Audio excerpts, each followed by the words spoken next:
नमस्कार, मैं हूं राहुल राजपूत। रण में आज सबसे पहले बात मधुमिता हत्याकांड की। 20 साल बाद एक बार फिर मधुमिता हत्याकांड चर्चा में है। हत्या के आरोप में सजा काट रहे बाहुबली नेता और पूर्व मंत्री अमर मणि को लेकर प्रशासन ने एक ऐसा फरमान जारी किया कि मधुमिता का परिवार फूट फूट कर रो रहा है। देखिए अमर मणि की रिहाई के आदेश पर यह स्पेशल रिपोर्ट।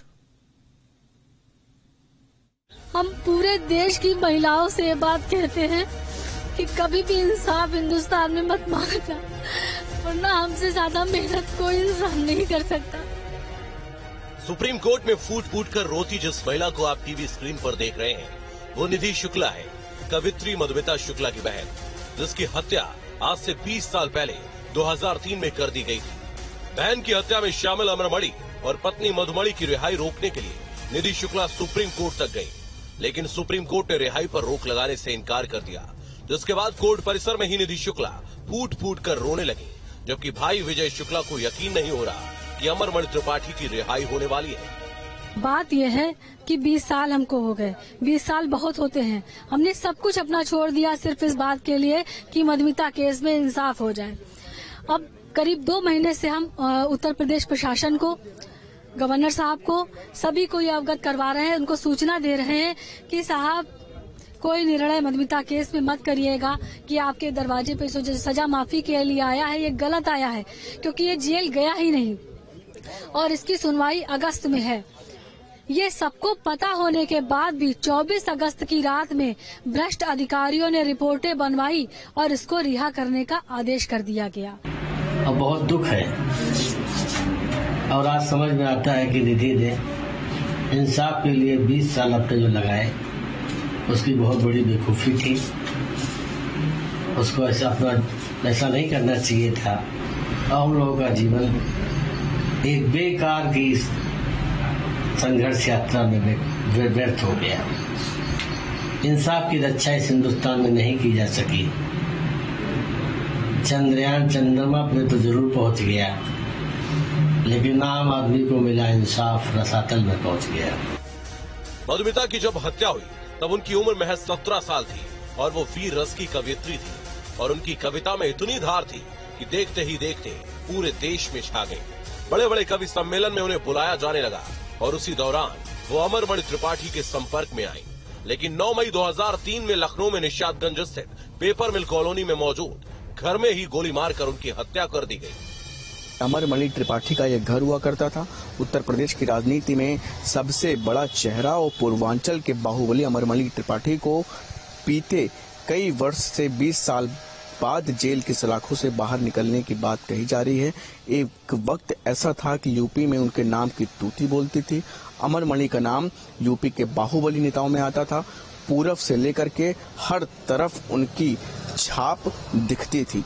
कई बार अलग अलग वो राजनीतिक दलों में रहे। मधुमिता कांड के बाद उनके सितारे गर्दिश में चले गए थे। पूरी तरह से पूरे परिवार में एक हिसाब से कह सकते हैं आप कि राजनीति से लगभग एक हिसाब से नाता खत्म ही हो गया था।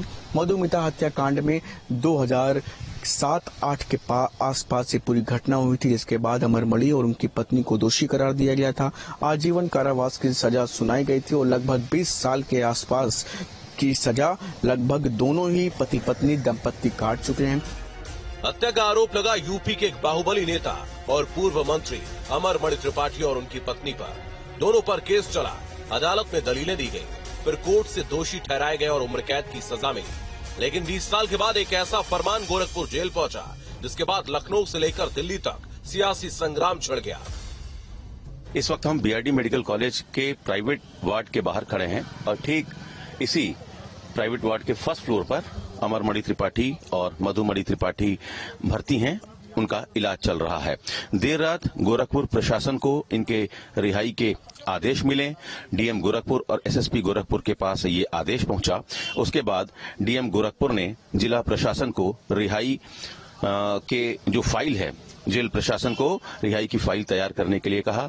जेल प्रशासन रिहाई की फाइल तैयार कराकर जिलाधिकारी गोरखपुर को भेजेगा और उसके बाद जिलाधिकारी गोरखपुर उस पर आवश्यक कार्रवाई करके वो फाइल वापस जेल प्रशासन को भेजेंगे। जेल प्रशासन उसके बाद फिर कागजी कार्रवाई करके उनकी रिहाई करेगा। इस बात की भी संभावना है कि स्वास्थ्य कारणों से जो प्रशासन है वो बीआरडी मेडिकल कॉलेज पहुंचकर कागजी कार्रवाई करके यहीं से रिहाई करे। विपक्षी पार्टियों ने यूपी सरकार पर करारा हमला बोला है और वोट बैंक के लिए अमरमणि की रिहाई का आरोप लगाया है। हत्या के अपराधियों के पक्ष में मानवीयता दिखाने की क्या आवश्यकता है? मधुमिता का परिवार न्याय की गुहार लगा रहा है और उन आरोपियों को आजन्म सजा मिली है और आप उनके आचरण के हिसाब से छोड़ने की बात कर रहे हैं। क्या हत्या एक अच्छे आचरण का संकेत है? आप वोटों की राजनीति के लिए उनको छोड़ना चाहते हैं। ये समाज में गलत संदेश है, ये समाज में गलत परंपरा है। इस तरीके की परंपराएं सिर्फ वोटों के ठेकेदार कर सकते हैं, अन्य कोई नहीं। हमेशा बहन बेटियों के खिलाफ होने वाले अत्याचार, अन्याय, दुर्व्यवहार में जो अपराधी शामिल होते हैं उन अपराधियों को संरक्षण देना बीजेपी का एजेंडा है। वो संरक्षण गुजरात में बलात्कारियों को जेल से रिहा करना हो, हाथरस की घटना पर हो, उन्नाव की घटना पर हो, लखीमपुर के चीरहरण पर हो, जहां पर भी बहन बेटियों माताओं के साथ अन्याय होगा, अन्याय करने वालों के पक्ष में भारतीय जनता पार्टी और वो सरकार खड़ी होती है। दरअसल अमरमणि ने अपनी समय पूर्व रिहाई के लिए सुप्रीम कोर्ट में एक याचिका दायर की थी, जिस पर सुनवाई करते हुए सुप्रीम कोर्ट ने 10 फरवरी को आदेश पारित किया था। आदेश का पालन न होने पर अमरमणि ने अवमानना वाद दायर किया, जिस पर सुप्रीम कोर्ट ने 18 अगस्त को आदेश जारी किया। याचिका में कहा गया था कि कैदी की उम्र 66 साल होने और 22 नवंबर 2022 तक 17 साल 9 महीने 4 दिन की अपरिहार सजा और 20 साल 1 महीने 19 दिन की सपरिहार सजा काट चुका है। अच्छे आचरण को देखते हुए शेष सजा माफ कर दी जाए। मधुमणि भी 16 साल से अधिक समय से जेल में है और इसी के बाद प्रशासन ने उन्हें रिहा करने का आदेश जारी किया। ये रिहाई के जो जेलों में कार्य के आधार पर, उनके व्यवहार के आधार पर, नीतियों के आधार पर फाइलें चलती हैं और माननीय मुख्यमंत्री जी और राज्यपाल महोदया के निर्देश के बाद ही जब निर्णय उनका होता है, उसके बाद भी निर्णय होता है। तो जैसा भी उनका निर्णय होगा उसके आधार पे आगे कदम बढ़ाया जाएगा। राज्यपाल जी के उस पे विवेक पे हम उंगली नहीं उठा सकते। राज्यपाल जी की ऐसा नहीं है। हमारी जो फाइलें जाती हैं राज्यपाल महोदया उनको अच्छे से पढ़ती हैं और उस पर विवेक पूर्वक निर्णय लेती हैं। जो भी उनका निर्णय होता है वो हम लोगों को मान्य होता है और वो निर्णय ऐसे ही नहीं लेती, पूरा अध्ययन करती हैं और अध्ययन करने के बाद उनकी टीम अध्ययन करती है, उसके बाद में वो निर्णय लेती है। अब ऐसे में सबसे बड़ा सवाल ये है कि क्या अमरमणि की रिहाई से पूर्वांचल के सियासी समीकरण बदल सकते हैं? पिछले कुछ सालों से पूर्वांचल की राजनीति 360 डिग्री बदल गई है। अब वहाँ एक ही पावर सेंटर है जिन्हें लोग अब भी बाबा कहते हैं। बाबा का मतलब यूपी के मुख्यमंत्री योगी आदित्यनाथ। सीएम रहते हुए उन्होंने जो अपनी छवि बनाई है, अब उस फ्रेम में अमरमणि त्रिपाठी की कोई गुंजाइश नहीं है। पूर्वांचल में ब्राह्मण और राजपूत के बीच वर्चस्व की लड़ाई लंबे समय से चल रही थी। ब्राह्मणों का नेतृत्व हरिशंकर तिवारी कर रहे थे, तो ठाकुरों के बीच वीरेंद्र प्रताप शाही अपनी पकड़ बनाए थे। पूर्वांचल के सबसे बड़े ब्राह्मण नेता हरिशंकर तिवारी रहे हैं। योगी आदित्यनाथ और तिवारी गोरखपुर की राजनीति में एक दूसरे के विरोधी रहे। हरिशंकर तिवारी के निधन के बाद राजनीति के उस दौर का द एंड हो चुका है। इसका मतलब यह नहीं हो सकता कि पूर्वांचल की ब्राह्मण पॉलिटिक्स के लिए अमरमणि के पास कोई गोल्डन चांस है। यूपी के जिस इलाके से अमरमणि त्रिपाठी आते हैं, वहां तो अब कई ब्राह्मण नेता नजर आते हैं। बस्ती से लोकसभा के एमपी हरीश द्विवेदी, बिहार में बीजेपी के सह प्रभारी हैं, अमित शाह के करीबी माने जाते हैं। देवरिया से रमापति राम त्रिपाठी बीजेपी से सांसद हैं।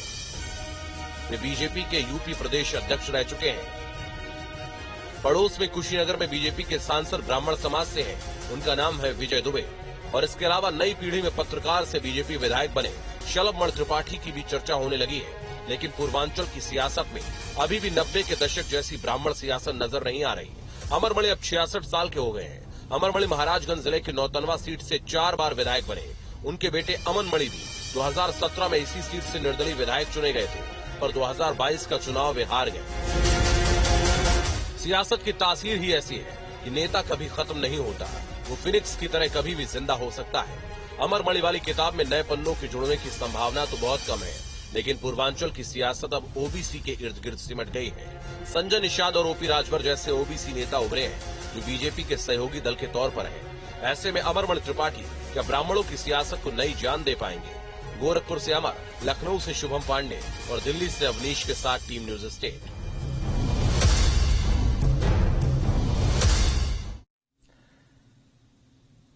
तो अमरमणि त्रिपाठी को जिस तरीके से रिहा किया गया, इस पर तो सियासत हो रही, लेकिन इस दौरान सुप्रीम कोर्ट में क्या हुआ वो आपको बताते हैं।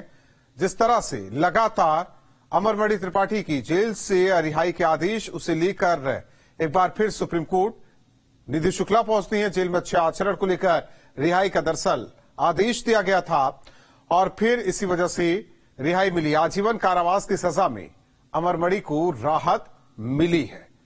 साथ ही साथ जिस तरीके से सियासत हो रही, सुप्रीम कोर्ट ने रिहाई पर रोक से इनकार किया क्योंकि निधि शुक्ला लगातार विरोध कर रही थी। सुप्रीम कोर्ट ने यूपी सरकार को नोटिस जारी कर 8 हफ्ते में जवाब मांगा है। साथ ही साथ निधि शुक्ला से कहा अगर जो वो कह रही वो आधार सही तो एक बार फिर जेल जा सकते हैं। फैसले के खिलाफ मधुमिता की बहन निधि सुप्रीम कोर्ट पहुंची। साथ ही मधुमिता शुक्ला हत्याकांड में जिस तरीके से अब 8 हफ्ते बाद दाखिल किया जाएगा जवाब सरकार की तरफ से, तो ऐसे में देखना होगा कि क्या कुछ सुप्रीम कोर्ट की तरफ से कहा जाता है।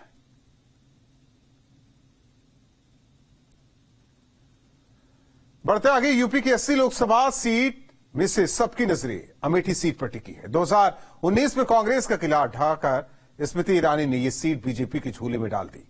इस बीच जहां स्मृति ईरानी चुनावी तैयारियों को लेकर आए दिन लगातार दौरे कर अपने अभियान में जुट गई हैं, वहीं कांग्रेस से एक बार फिर राहुल गांधी के चुनावी मैदान में उतरने की खबरों में अमेठी की सियासत में नया ट्विस्ट आ गया है।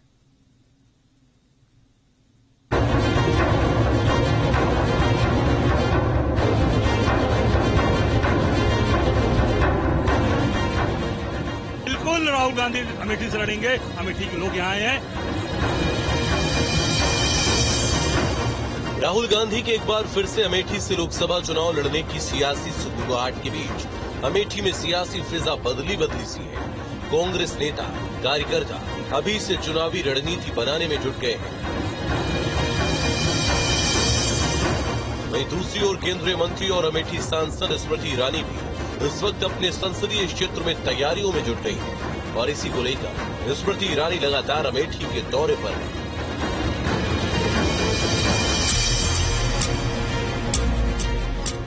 अमेठी दौरे के दूसरे दिन स्मृति ईरानी जगदीशपुर के ट्रॉमा सेंटर पहुंची। वहां उन्होंने सिटी स्कैन और डायग्नोस्टिक सेंटर का लोकार्पण किया।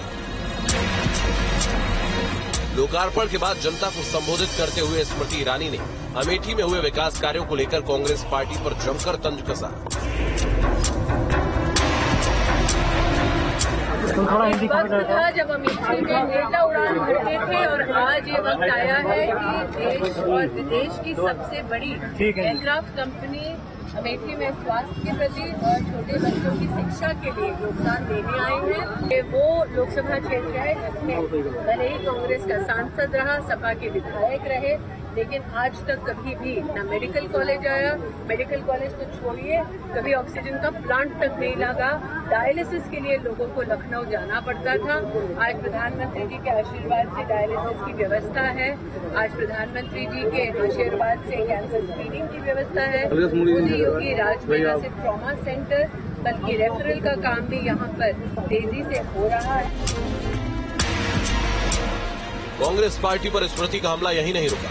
स्मृति ने 2019 चुनाव के बाद राहुल के दक्षिण चले जाने को लेकर जमकर हमला बोला। वहीं राहुल के अमेठी से दोबारा चुनाव लड़ने के सवाल पर स्मृति ने अपने ही अंदाज में जवाब दिया। लोकतंत्र में सबको कहीं से भी चुनाव लड़ने का अधिकार है, लेकिन मैं आज जिन्होंने जब अमेठी छोड़ा तब जाके दक्षिण में अमेठी के नागरिकों जिस प्रकार की टिप्पणी की।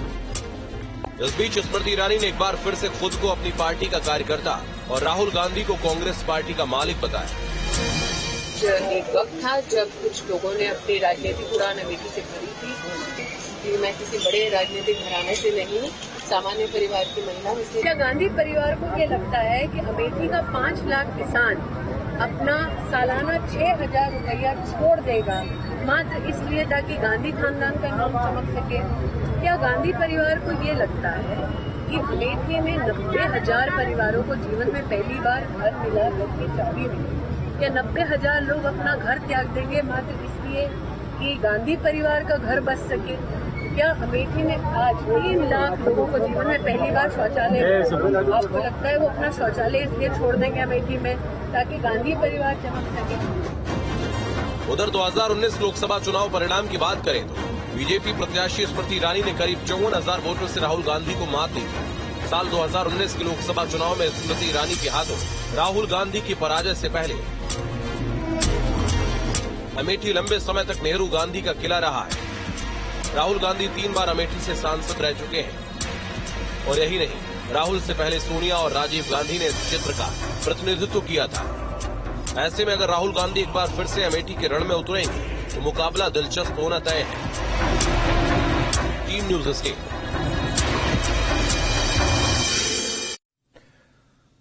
मऊ की घोसी विधानसभा सीट पर उपचुनाव को लेकर सपा और बीजेपी की कड़ी टक्कर देखने को मिल रही है। सपा के राष्ट्रीय महासचिव शिवपाल यादव ने भारी बहुमत से जीत का दावा किया है तो ओम प्रकाश राजभर ने अखिलेश को ही बीजेपी की बी टीम करार दे दिया है।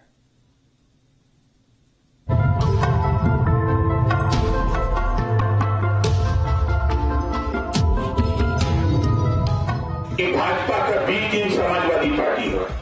ओम प्रकाश राजभर जी हमारे सहयोगी हैं।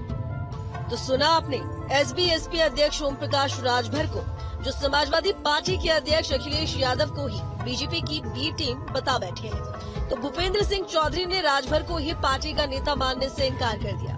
आखिर अब इन बयानों के मायने क्या है? दरअसल मऊ की घोसी विधानसभा सीट पर उपचुनाव के लिए हर पार्टी प्रचार प्रसार में जोरों शोरों से जुटी है। इन दिनों ओम प्रकाश राजभर भी घोसी में है और बीजेपी प्रत्याशी दारा सिंह चौहान के लिए वोट की अपील भी कर रही है। और इस दौरान ओम प्रकाश राजभर ने अखिलेश यादव को बीजेपी की ही बी टीम बता दिया और जमकर बरसे भी। भाजपा का बी टीम समाजवादी पार्टी है, सिद्ध कर देते। कैसे हो? राती के चोरी से गुलदस्ता लेके जाना योगी की है अखिलेश जी। दिखाई किताबती नहीं है, नहीं आप बतावा। राम गोपाल जी के लड़का का नाम आयल हनन वाले मामले में अभी जांच भई। अखिलेश जी का नाम आयल सीबीआई जांच में, खनन में नाम आयल, कुछ कार्रवाई भई। गोमती रिवर फंड में नाम आयल, जांच भई। भीतर जाके कथन एकदम घबरा मत, एकदम सन्नमय है। अब बदनाम करत हुआ के इतना बढ़िया विकास मुसलमान भाइयों बहुत मजेदार है। भारतीय जनता पार्टी का एक कोई कार्यकर्ता दारा सिंह जी भी पूरी तैयारी के साथ हम लोग जनता के बीच में है। ओम प्रकाश राजभर जी हमारे सहयोगी हैं और वो भी पूरी तन्मयता के साथ चुनाव लड़ा। वहीं दूसरी तरफ शिवपाल यादव भी घोसी पहुंचे और एसपी प्रत्याशी सुधाकर सिंह से मुलाकात की और समर्थकों से भारी मतों से जीत दिलाने की अपील भी की। इस दौरान शिवपाल यादव ने दारा सिंह चौहान और ओम प्रकाश राजभर को दल बदलू करार दिया। इस्तीफा देकर से दूसरे दल में शामिल हो गए। तो ये देखिए इनकी फितरत पुरानी फितरत है। ये 96 में बसपा से, फिर बसपा से बीजेपी से, फिर समाजवादी में, और जनता ने 5 साल के लिए इन्हें चुना था। अब इन्होंने जनता को, यहाँ की जनता को धोखा दिया है। तो जनता को धोखा दिया है, दल को तो दिया ही, जनता को असली तो जनता है। देखिए उनके पीछे तो देखा होगा उन्होंने कितने बातें कही। अभी भारतीय जनता पार्टी के लिए उन्होंने कहा था कि भारतीय जनता पार्टी का हम दफन करेंगे। देखिए शिवपाल जी बड़े नेता हैं, मुझे तो खुशी है कि मेरी ताकत का एहसास जब विरोधी की गली में चर्चा होने लगे, उसके घर में चर्चा होने लगे, तब मैं समझ जाता हूं कि हमारी ताकत अब ठीक है, अब हम चुनाव जीत रहे हैं। यानी कि उनको हार का घबराहट उनको इस तरफ से बयान दिलवा रहा है। देखिए हताशा और निराशा व्यक्ति को मजबूर कर देता है अनर्गल बयानबाजी का। उसी के वो शिकार हैं। उनको पता हो गया है कि अब जिस राजभर को 2 जून की घटना में समाजवादी पार्टी के गुंडों ने लतियाते हुए लाद करके ले गए, वो पूरे राजभर को पता हो गया कि समाजवादी पार्टी ने कितना बड़ा गुंडाई किया था। इसके अलावा शिवपाल यादव ने प्रदेश में कानून व्यवस्था, स्वास्थ्य, बिजली समेत कई मुद्दों को लेकर बीजेपी पर भी हमला बोला। और देखिए, भारतीय जनता पार्टी से 6 सालों में भारतीय जनता पार्टी ने केवल जनता को धोखा दिया है, कहीं पर भी विकास का काम नहीं किया है। और ये भी सुनने में यहाँ आ रहा है कि ये तो कई बार विधायक रहे, मंत्री भी रहे, सांसद भी रहे, और उन्होंने यहाँ पर कोई विकास का काम नहीं किया। विकास का काम नहीं किया है। एसपी महासचिव शिवपाल यादव ने बड़ा बयान देते हुए कह दिया है कि मुख्तार अंसारी कभी भी समाजवादी पार्टी का हिस्सा नहीं रहे हैं। मुख्तार अंसारी तो समाजवादी पार्टी से तो कभी चुनाव लड़े नहीं, उनका आप नाम ले रहे हैं। मनु जरूर हमारी समाजवादी पार्टी से विधायक है, उनके पिता भी रहे हमारी पार्टी से विधायक, उनके जो चाचा हैं वो सांसद भी रहे, विधायक भी कई बार रहे, ये तो रहे हैं, लेकिन जो नाम लिया है आपने वो नहीं रहे। यूपी की एकमात्र सीट घोसी में हो रहे उपचुनाव पर पूरे देश की निगाहें टिकी हैं। राजनीतिक पंडित इसे 2024 का सेमीफाइनल भी मान रहे हैं। एसपी और बीजेपी प्रत्याशी के बीच कांटे की टक्कर देखने को मिल रही है, लेकिन जनता का मूड क्या है और किसे अपना नेता चुनेगी, ये तो 8 सितंबर आने वाले चुनाव के नतीजे ही बताएंगे। Team news state.